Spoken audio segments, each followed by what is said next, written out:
Continuamos. Tanatología es nuestro tema en este momento. ¿Y de qué se trata eso? Ella nos lo va a explicar, la coach Liusic Cuello Pérez.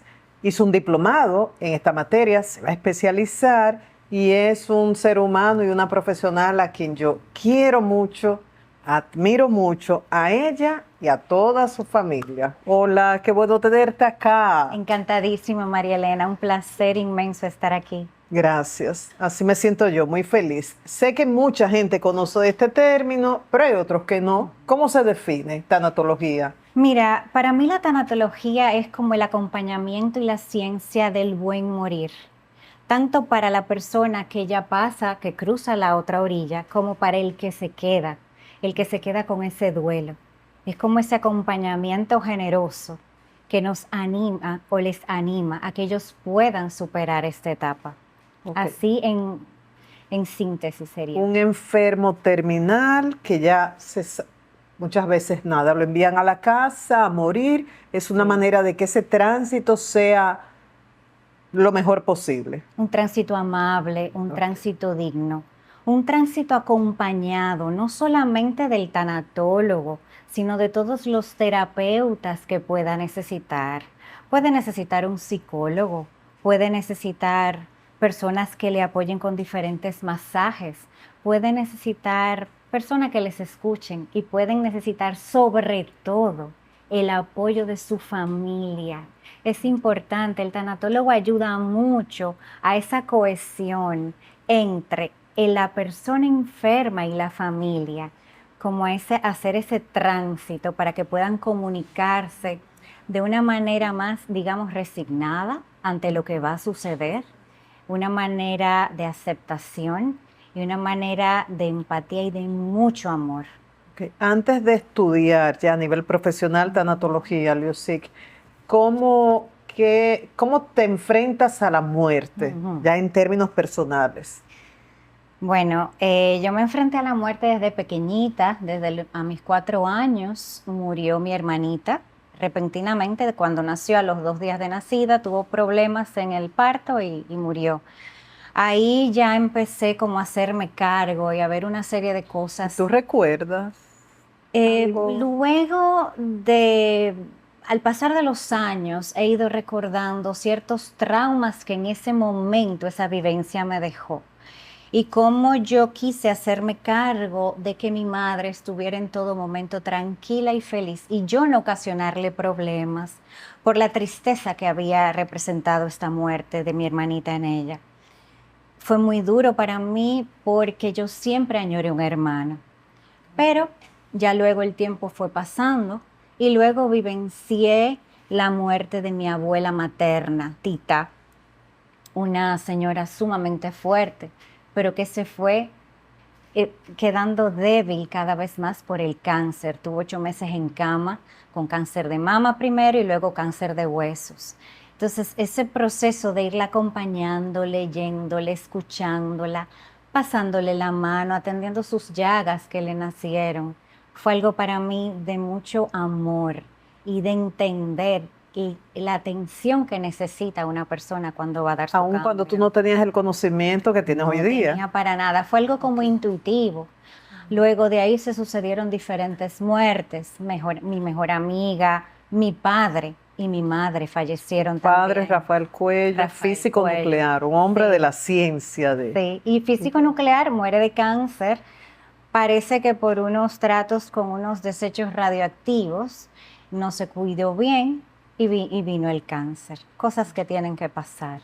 Tu mi madre luego. Catana Pérez de Cuello, musicóloga, muchos alumnos la recordarán de los cursos de apreciación musical, daba clase a los niños del preescolar, Montessori, autora de varios libros, uno sobre el merengue, el universo de la música, una mujer llena de energía y que ayudó a muchos a apreciar la música de los grandes maestros. Sí, y así mismo como tú dices que ella vivía llena de vida, el día que ella se entera ya que tiene un cáncer, con su mirada me lo dijo todo.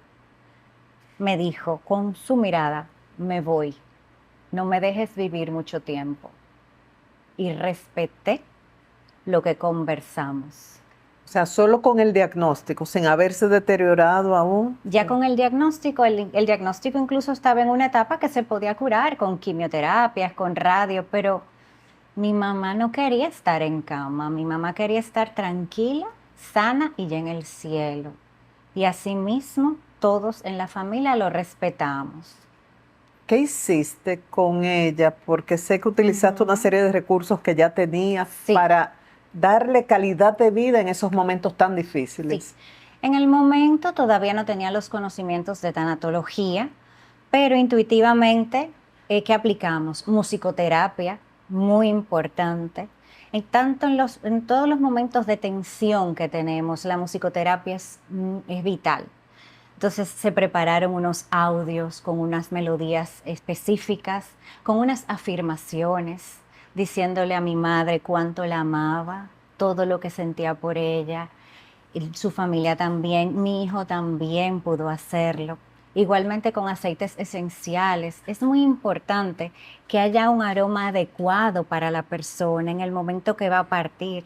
Y esto luego lo confirmé con la tanatología.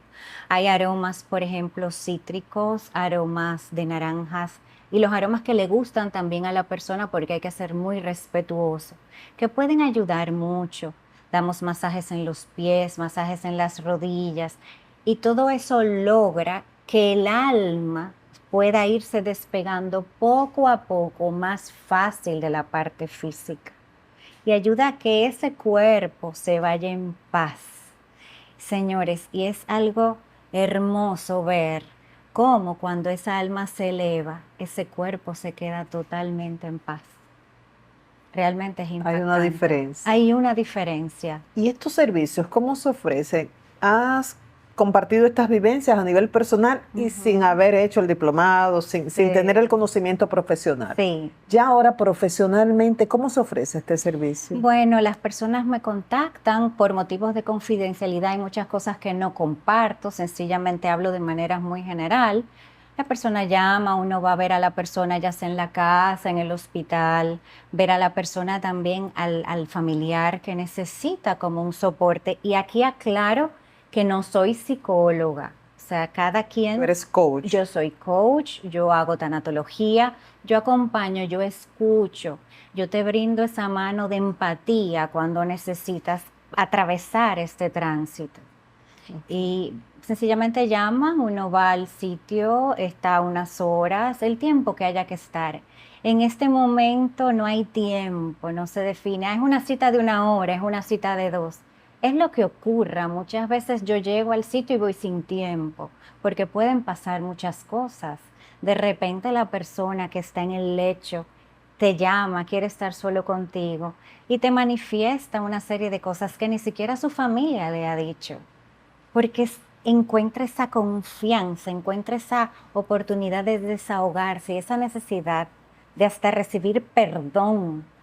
La persona a veces cuando va a morir necesita sentirse perdonada y necesita perdonar. Y a veces en ese momento lo externa. Y entonces suceden muchas cosas maravillosas. Cuando se trata de un enfermo que todavía está en condiciones, si hay temas financieros que resolver, decisiones que tomar en torno a la familia, como tú decías, pedir perdón o perdonar, ¿ustedes también pueden servir de intermediarios para facilitar eso? Claro, porque ya pasamos el proceso y no nos gusta hablar de la muerte, pero inevitablemente es lo que seguramente a todos nos va a pasar.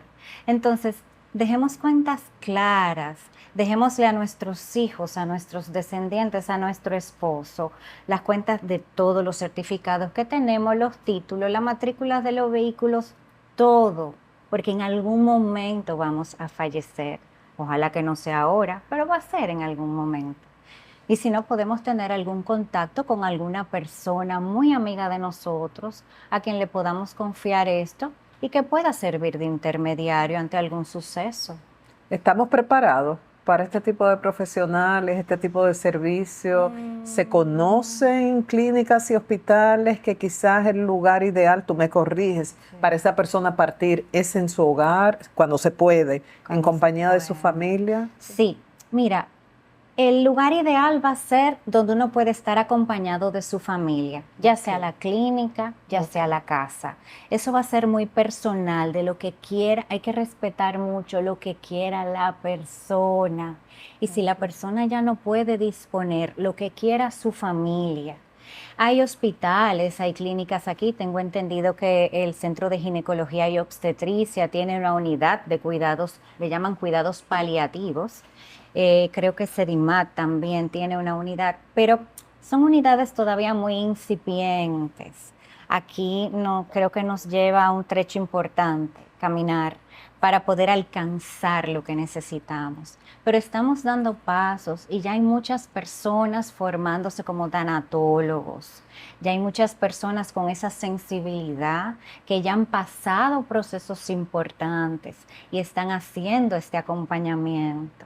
Y realmente marca la diferencia. ¿Qué tú sentiste que has acompañado de manera intuitiva y ya otras experiencias con el conocimiento profesional? ¿Cómo te has sentido? Bueno, en lo personal, uno pasa todas las etapas. Pasé la etapa de negación primero, mi padre se va a morir, tiene cáncer, porque el culpar, la resignación, el miedo que da quedarse sin esa figura. Y luego el gran y profundo amor que uno puede sentir.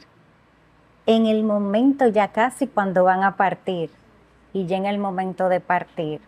Recuerdo que cuando estaba en la funeraria con mi padre me pasó en un momento, me sonreí abajo, estaba haciendo algo y una amiga se acerca a mí y me dice, pero tú no debes sonreír porque tu padre se murió. Y yo me quedé pensando, no le dije nada. Pero es que cuando uno hace lo que hay que hacer, cuando uno se queda acompañando y ayudando, uno se queda en paz. Uno llora, uno se siente triste. Cuando mi madre se murió, yo sentí que me arrancaron un pedazo del corazón. Pero uno aprende a vivir con eso. Y claro, se busca asistencia, María Elena. Uno busca diferentes terapias, sanación reconectiva, tuviste aquí a María de Lourdes y te explicó, Reiki, psicología, a veces hasta psiquiatría. Uno tiene que ver lo que a uno le pueda ayudar, porque solo no podemos. Claro, nadie nos enseña a pasar por esto. Así es. Qué bueno que existen profesionales como tú y cualquier persona que esté en esta situación con un familiar y pueda abrirse a la experiencia, de seguro que va a traer mucha paz a ese ser querido que próximamente partirá y al resto de la familia. Gracias, Lucy. Un placer. Un honor como siempre y hasta pronto. Gracias, un placer. Y cuando regresemos, yo voy con la mía.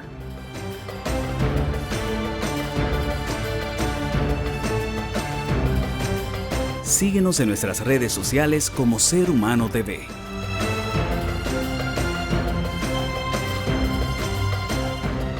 Pronto regresamos.